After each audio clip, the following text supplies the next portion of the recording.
بسم اللہ الرحمن الرحیم۔ اسلامک انفارمیشن چینل کے سب بہن بھائیوں کو السلام علیکم ورحمۃ اللہ وبرکاتہ۔ اسلامی تاریخ کی نامور خواتین کے حوالے سے ایک اور ویڈیو لے کر آپ کی خدمت میں حاضر ہیں۔ یہ ویڈیو معلومات شیئر کرنے کے لیے بنائی گئی ہے، تلفظ، تاریخ اور دیگر انسانی غلطیوں کو درگزر کرنے کی گزارش ہے۔ آج کی ویڈیو میں بہترین خطیب اور پرجوش مبلغ اسلام حضرت برزہ بنت مسعود رضی اللہ عنہا کے بارے میں بات کی جائے گی۔ حضرت برزہ بنت مسعود رضی اللہ عنہا بہترین خطیب اور پرجوش مبلغ اسلام تھیں۔ جنگ احد میں جب صحابہ رضی اللہ عنہا میدان چھوڑنے لگے تو حضرت برزہ نے کمال تقریر کی۔ ویڈیو میں آگے بڑھنے سے پہلے آپ دوستوں سے گزارش ہے کہ معیاری اسلامی معلومات کے لیے ہمارے چینل کو ضرور سبسکرائب کریں اور آنے والی ویڈیو سے باخبر رہنے کے لیے بیل آئیکن پریس کریں۔ شکریہ۔ حضرت برزہ بنت مسعود ثقفی رضی اللہ عنہا عظیم المرتبت صحابیہ تھیں۔ حضرت مسعود بن عمرو ثقفی کی صاحبزادی تھیں۔ ان کے کارناموں کی فہرست بڑی طویل ہے۔ طبقات ابن سعد اور سیرت ابن حشام میں ان کے حالات ملتے ہیں جو انتہائی سبق آموز ہیں اور جن سے معلوم ہوتا ہے کہ یہ خاتون صبر و استقلال اور عزیمت و استقامت کی ایک عظیم الشان مثال تھیں، جو بیک وقت بہادری و جری بھی تھیں اور عابدہ اور زاہدہ بھی، بلاغت و فصاحت میں بھی بہت آگے تھیں اور عزم و ہمت میں بھی۔ آپ رضی اللہ تعالی عنہ ان خوش بخت اور رفیع المنزلت افراد میں سے تھیں جنہوں نے رسول اللہ صلی اللہ علیہ وآلہ وسلم کے حضور قبول اسلام کا شرف حاصل کیا اور آپ سے بیعت کی سعادت عظمیٰ سے بہرہ ہوئے۔ کردار کی پاکیزگی اور خدمت خلق کی بنا پر حضرت برزہ خاصی شہرت کی حامل تھیں۔ حدیث رسول صلی اللہ علیہ وآلہ وسلم کی راویہ اور متعدد مشاہیر کی استاد تھیں۔ ان کے سامنے بعض حضرات نے زانوئے شاگردی طے کیا اور سرور کائنات صلی اللہ علیہ وآلہ وسلم کی احادیث کی سماع کی دولت سے مالا مال ہوئے۔ آپ رضی اللہ تعالیٰ عنہ بہترین خطیب اور پرجوش مبلغ اسلام تھیں۔ تحمل اور بردباری کے وہ جوہر ان میں پائے جاتے تھے جو کم لوگوں کے حصے میں آتے ہیں۔ حضرت برزہ بنت مسعود ثقفی رضی اللہ عنہا نے سیرت ابن حشام کی روایت کے مطابق جنگ احد میں بھی شرکت کی۔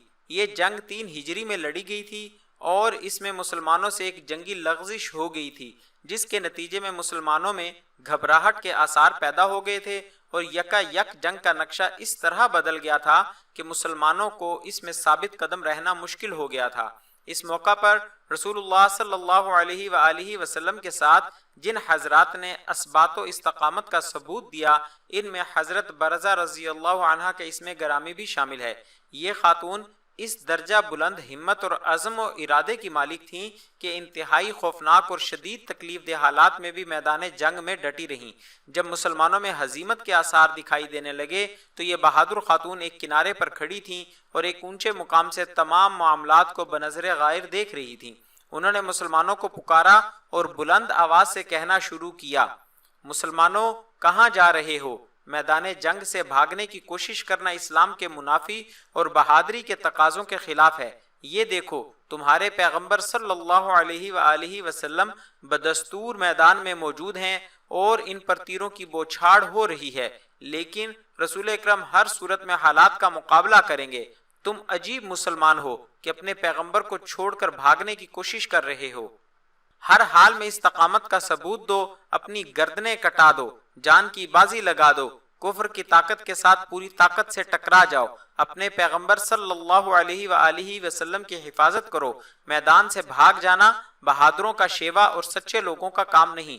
اگر تم اپنی بات میں صادق ہو، تمہارا مذہب سچائیوں کا جامع ہے، تم اللہ کے پرستار ہو اور صدق دل سے محمد صلی اللہ علیہ وآلہ وسلم کی نبوت اور رسالت کا اقرار کرتے ہو تو میدان میں ڈٹے رہو اور جواں مردی سے دشمن کے تیر و تفنگ کا مقابلہ کرو۔ کسی نوع کی کم ہمتی اور کمزوری کا اظہار تمہاری توہین ہے۔ بہادر بھاگنے کے نام سے ناآشنا ہوتے ہیں، ان کے مستقبل کے فیصلے میدان جنگ ہی کرتا ہے۔ تمہارے آباء و اجداد کی عمریں دشمن سے تصادم اور لڑائیوں میں گزر گئیں، آج تم یہاں سے پیٹھ دکھا کر ان کے نام کو بھی بٹا لگا رہے ہو اور اپنے جذبہ اسلامیت کی بھی اہانت کے درپے ہو۔ ٹھہرو، اپنے مستقبل کا فیصلہ یہیں کرو۔ تعجب ہے، عورتیں تو تیروں کی چھاؤں میں کھڑی ہیں اور مردوں پر شکست کے آثار نمایاں ہیں۔ حضرت برزہ رضی اللہ عنہا نے جنگ احد میں انتہائی قابل قدر خدمات انجام دیں۔ یہ زخمیوں کی مرہم پٹی بھی کرتی تھیں، مجاہدین کو پانی بھی پلاتی تھیں اور دشمن سے مقابلے کے لیے انہیں اسلحہ بھی فراہم کرتی تھیں۔ جنگ سے واپسی کے بعد انہوں نے ایک نہایت اہم خدمت یہ انجام دی کہ شہدائے احد کے گھروں میں جا کر ان کے اہل عیال کو تسلی دی اور شہادت کے فضائل بیان کیے، اور یہ بتایا کہ مسلمانوں کا اصل کام جہاد ہے۔ جو شخص جہاد سے گریزاں ہے مسلمان کہلانے کا مستحق نہیں۔ اسلام کی تعلیمات میں جہاد کو جو اہمیت حاصل ہے وہ اور کسی عبادت کو حاصل نہیں۔ انہوں نے کہا کہ جہاد کی متعدد نوعیتیں ہیں، جن میں بنیادی نوعیت میدان جنگ میں جانا اور شمشیر بکف ہو کر دشمن سے برسر پیکار ہونا ہے۔ اگر کوئی شخص اس اثنا میں درجہ شہادت پر فائز ہو جانے کا شرف حاصل کر لیتا ہے تو وہ انتہائی خوش نصیب ہے۔ ان کی اس انداز کی تسلی اور اس اسلوب گفتگو نے شہداء کے ورثاء کو انتہائی متاثر کیا اور ان کے افسوس و حزن کے آثار دور ہو گئے۔ آخر میں آپ دوستوں سے گزارش ہے کہ ہماری حوصلہ افزائی کے لیے ہماری ویڈیوز کو لائک اور شیئر ضرور کریں۔ شکریہ، جزاک اللہ خیرہ۔